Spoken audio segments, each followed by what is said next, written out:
Hi, it's Tim from Toy Tinker Tim. In this episode, I'm showing my current collection of Iron Giant action figures. Some of these are in episodes on my channel here that are more in depth, covering all of the accessories and the packaging. So I'll have links in this video and below for you to explore those more in depth. So in 1999, the Iron Giant VHS clamshell case hit the store shelves, and with an action figure shrink wrapped to the package. So it's just a little over 4¼ inches tall. It's sculpted to a flattened proportion to accommodate being attached to that VHS packaging.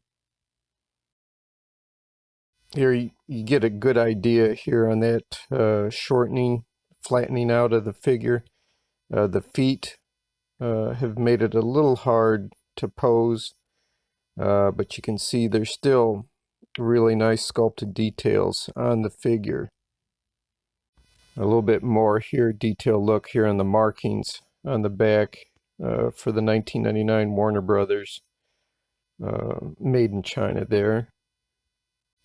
So this articulation consists of the hip, shoulders, and pivoting head. There's no wrist or other joints, pivot points there. But again, there's some great sculpted detail, nice paint job. It's neat and clean. It's made it really a good figure to have in a collection. Here I also have the original video insert where you could have won a Warner Brothers edition Chevy Venture minivan or some of the toys. As we look at this, AOL, obviously a co-sponsor on this advertising event, is featured predominantly. It's interesting to read about their channels that they offer, and that availability to AOL may be limited, especially during peak times, meaning you got to get onto that dial-up modem and get it going. So Honey Nut Cheerios had an entry also here in the promotion of the movie and video launch with an Iron Giant watch. Again, it's marked from 1999. So the watch band length measures in about 9½ inches. It's got nice detail here also on the design of the watch itself and the graphics. The figure has been designed to fold down as flat as possible to the watch band. You can see here some design elements in the back of the band, the case, to prevent breaking of fragile hinge points here on the figure or the watch. So the front panel hinges open, and you can view the Iron Giant here. He's kind of folded up in a kneeling position.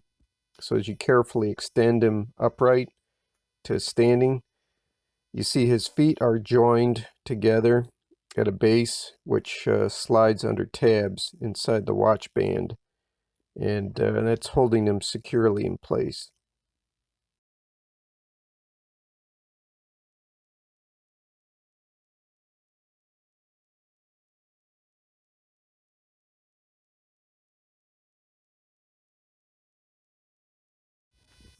So shoulder movements on the figure, beside the actual hinge joints, are the extent of articulation. So the chest panel that swings up, it blends into the figure pretty well. It's hard to find the opening at first. And you can see here that the time display, the little LCD screen, it is little, it's tiny. So it pretty well makes this a compact, portable action figure more than a watch, but it's still pretty cool.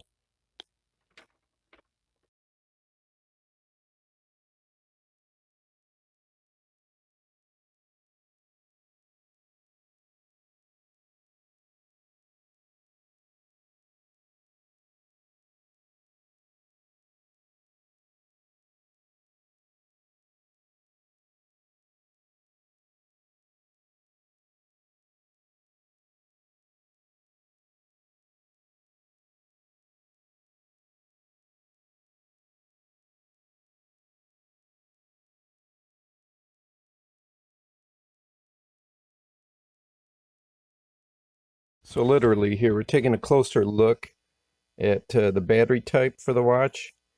It's a S621. And the instruction sheet for the watch, it's a single-sided printing. It's very basic, generic looking design to it. So yeah, it's very utilitarian.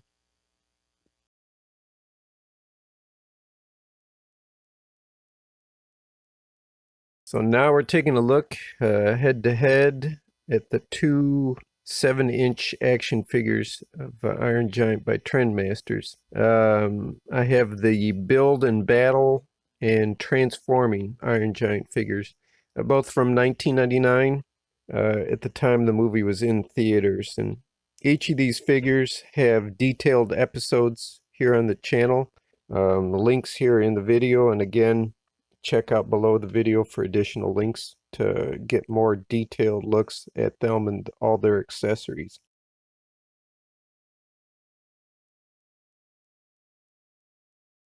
First, looking at the Build and Battle figure, basically he disassembles through a combination of magnetic joints and connections and physical pulling off and pushing in. The legs don't remove, but he does have a good range of articulation there, and they're good tight joints.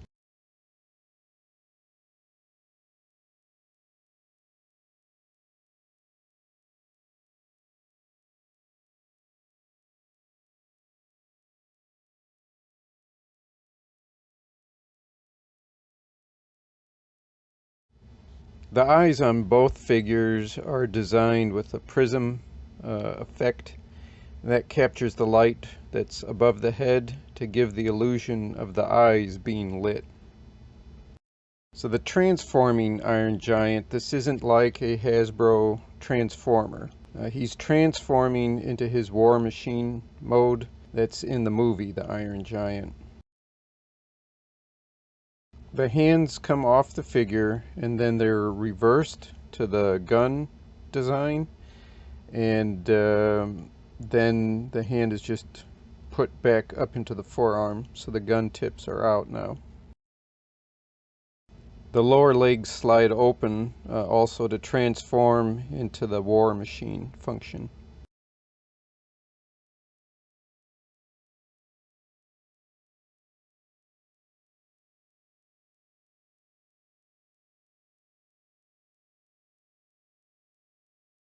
His upper body hinges open by pressing down on his head, and near his right shoulder there's a red button, and when you press that, that fires the spring-loaded disc here in the center of his chest.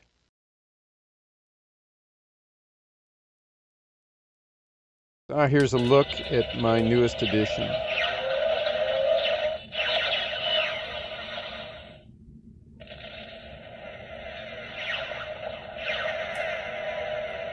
So this was a Walmart exclusive figure. It walks, it has lights, it's a good size, even nice articulation. But he's missing one very massive element from the movie, and I'll show that soon. As I mentioned here, articulation is nice. The arms swivel, they bend. There's a good ratchety shoulder joint there that keeps the arms in a good tight pose and in place. And the wrists move. There's no finger articulation though in the hands.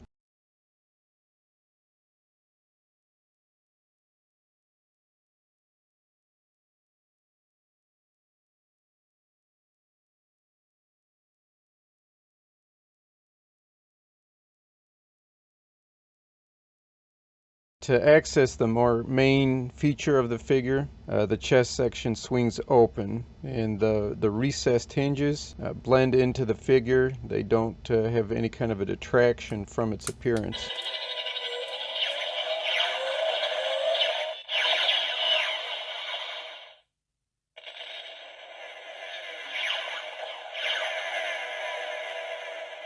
So here we can see his main reactor, like firing cannon from his battle mode. You push the center button And there's lights and sounds are activated. And you can see too the eyes turn red.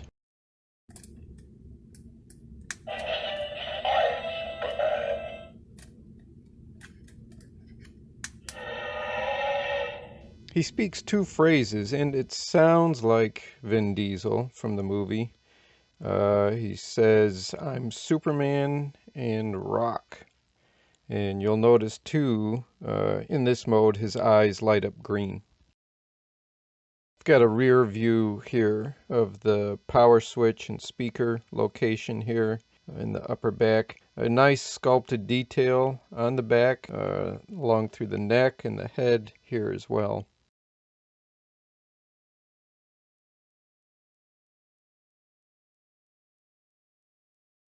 The legs aren't movable by hand because of the walking gear mechanism in there. So that's fine. You know, it's nice detail here. There's little wheels in the bottom of his feet to kind of give that walking, gliding type movement.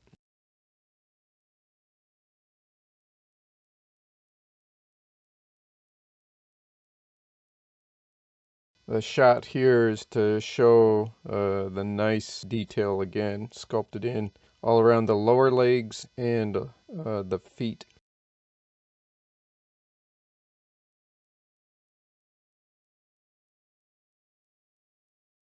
So here's the big missing element on this figure. Did you spot it yet? He has no dent in the left side of his head.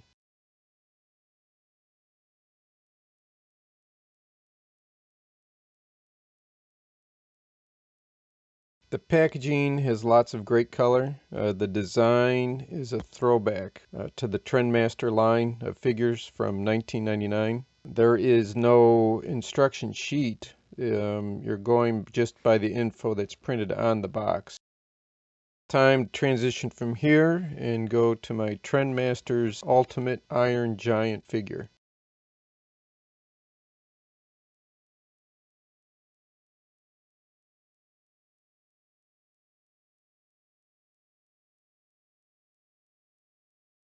The 1999 figure has a little more to say, but it's not in the movie voice. Hungry.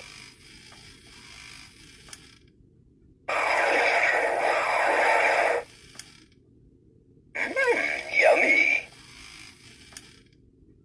Ah, friend. Hogarth.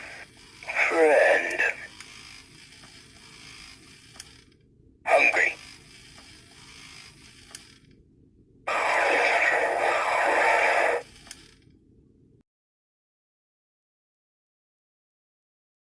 The eyes change the emotion, the expression manually from a switch in the back of his head.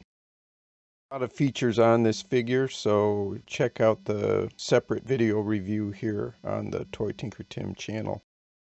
Fingers and thumb have movement in the hands, and the button in the palm here of his left hand is also an activation switch for his talking, munching action also.